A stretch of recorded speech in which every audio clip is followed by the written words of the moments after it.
Hello, hi, and good morning to all. आज की class में हम डिस्कस करेंगे एपिथेलियल टिश्यू के बारे में.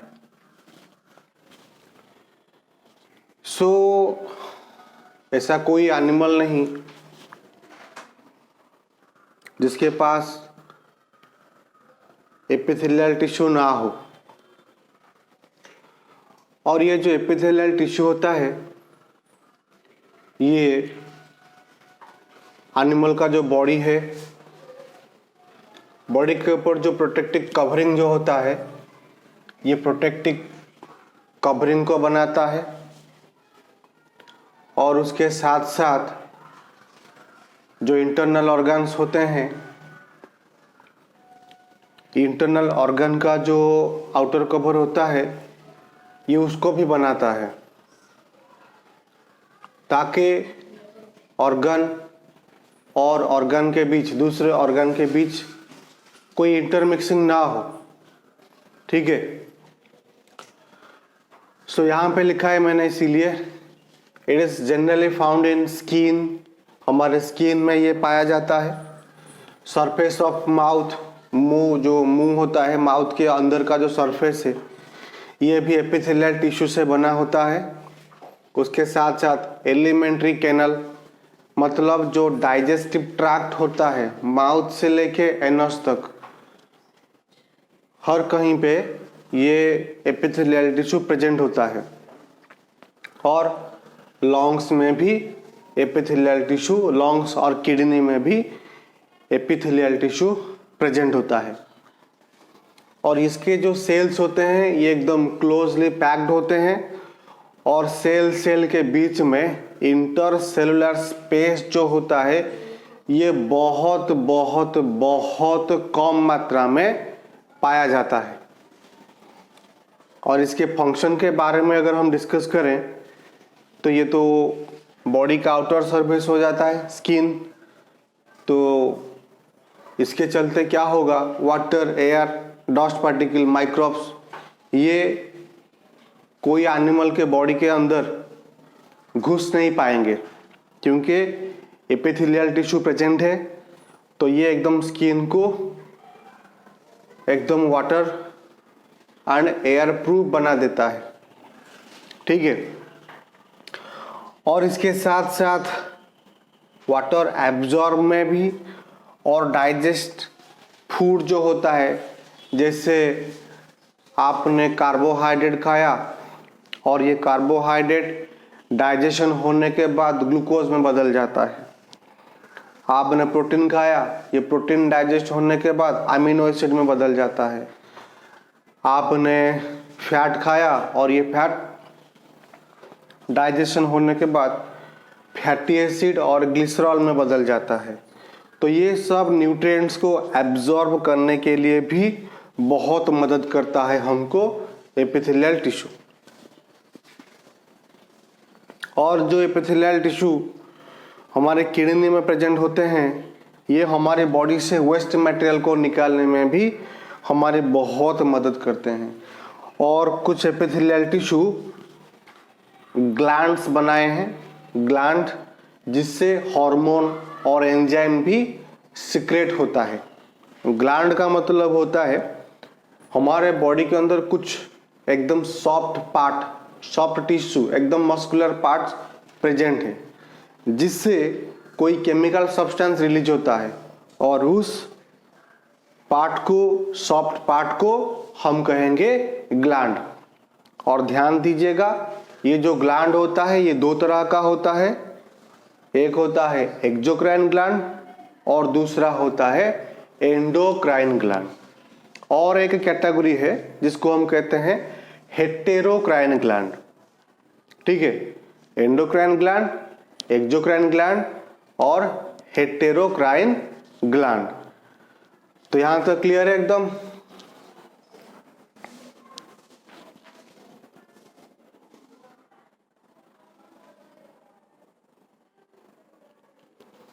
अब हम नेक्स्ट देखेंगे टाइप्स ऑफ एपिथेलियल टिश्यू. तो यहाँ पे मैं आपको ये बताना चाहूँगा, जो एपिथेलियल टिश्यू की हमने कैटेगराइज की है, दो चीज़ों को देख के हमने इसकी कैटेगराइजेशन की। तो जो सबसे पहला आता है सेल लेयर, मतलब जहाँ पे एपिथेलियल टिश्यू प्रेजेंट है वहाँ पे सेल की कितनी लेयर प्रेजेंट है।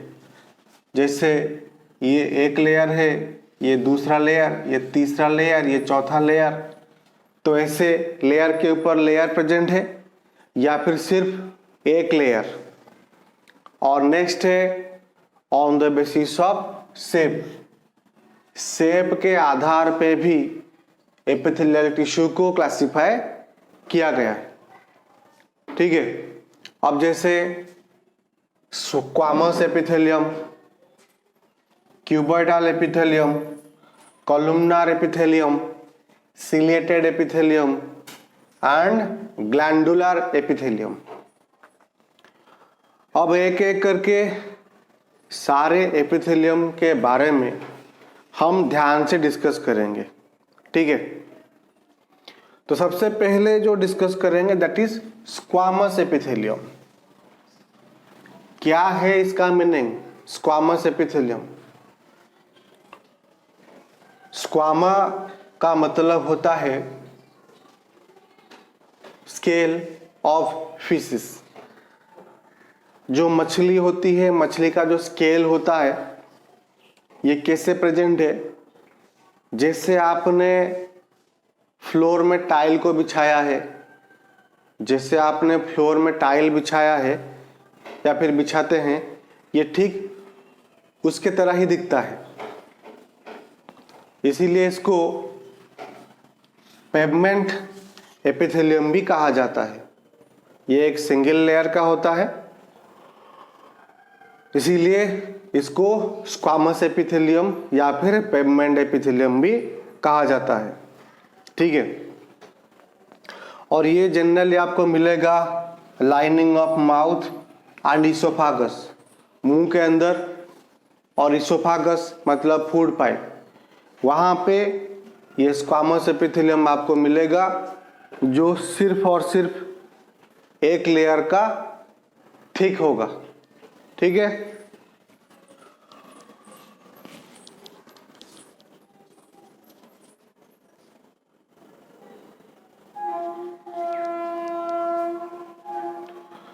और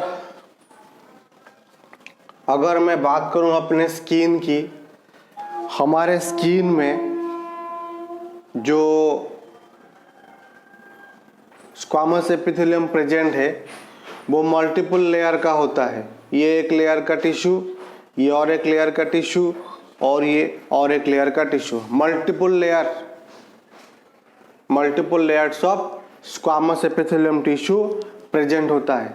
to avoid wear and tear, मतलब जो फ्रिक्शन होता है हमारी, ठीक है, तो इसको अवॉइड करने के लिए हमारे स्किन में मल्टीपल लेयर्स ऑफ एपिथेलियम या फिर epithelial tissue are present, and this type of tissue is known as stratified squamous epithelium.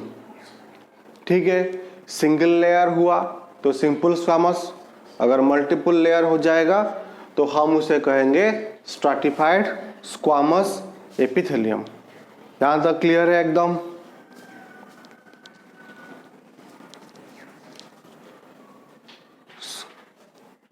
सो अभी देखेंगे functions of simple squamous epithelium tissue. तो जनरली जो सिंपल स्क्वामस एपिथेलियम होता है वो हमारी हेल्प करता है, जो डिफरेंट मटेरियल्स होते हैं ब्लड में वो ट्रांजैक्शन करने के लिए, ट्रांसपोर्ट करने के लिए वन प्लेस अनदर प्लेस, और हमारी लॉन्ग अल्वियोलाई में भी प्रेजेंट है, तो जिसके चलते ऑक्सीजन और कार्बन डाइऑक्साइड की जो ट्रांजैक्शन भी होती है। ठीक है, और ब्लड कैपिलरी ये इतना बहुत ही पतला होता है क्योंकि वो भी सिंपल स्क्वामस होता है।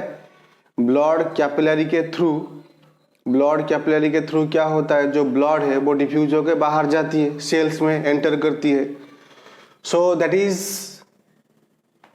ये इसीलिए होता है क्योंकि ये जो सिंपल स्क्वामस है सिर्फ एक लेयर का होता है, ठीक है, ये सिर्फ और सिर्फ एक लेयर का है, इसीलिए ये ट्रांसफर पॉसिबल है। नेक्स्ट हम देखेंगे कॉलमनार एपिथेलियम। इसका नाम कॉलमनार इसीलिए है क्योंकि इसका जो शेप है कॉलम शेप का है, होता लंबा एकदम, ठीक है। ये एब्जॉर्प्शन और सेक्रीशन में हमारी बहुत मदद करता है। एंड एब्जॉर्प्शन और सेक्रीशन ये ज़्यादातर होता है हमारे इंटेस्टिन में, स्मॉल इंटेस्टिन हो, लार्ज इंटेस्टिन हो, यहाँ पर, ठीक है।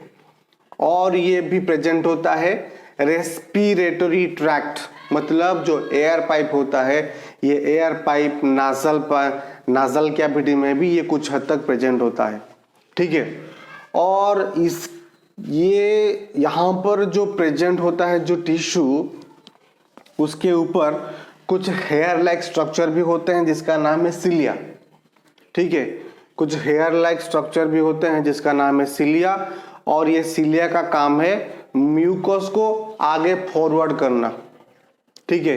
म्यूकस हो या फिर कोई फॉरेन पार्टिकल हो, डस्ट पार्टिकल हो, इसको ये आगे फॉरवर्ड करता जाएगा। That is the most important function, ठीक है। तो एक बार ध्यान से देख लीजिए।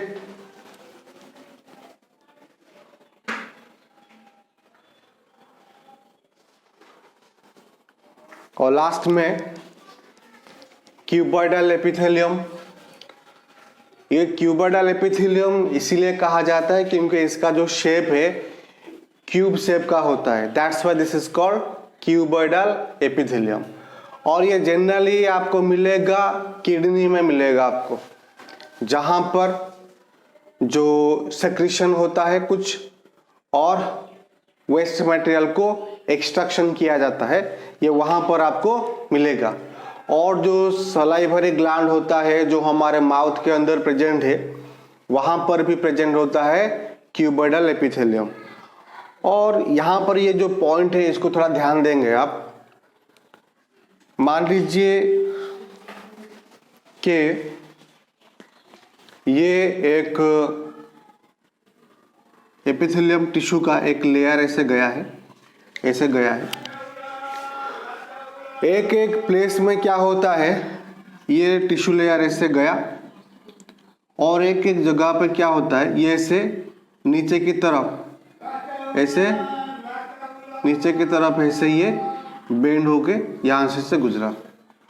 तो यहाँ पर ये जो एपिथेलियम टिश्यू जो ये है, ये क्या करता है, हमारी बॉडी के लिए कुछ केमिकल सब्सटेंस, बॉडी के ग्रोथ के लिए कुछ केमिकल सब्सटेंस ये सेक्रेट करता है, और उस केमिकल सब्सटेंस को हम हार्मोन भी कहते हैं।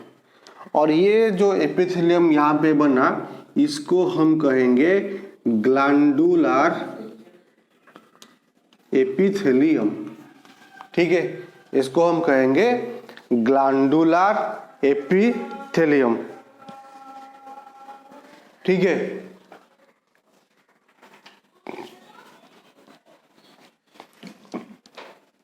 तो यहां तक एकदम क्लियर है।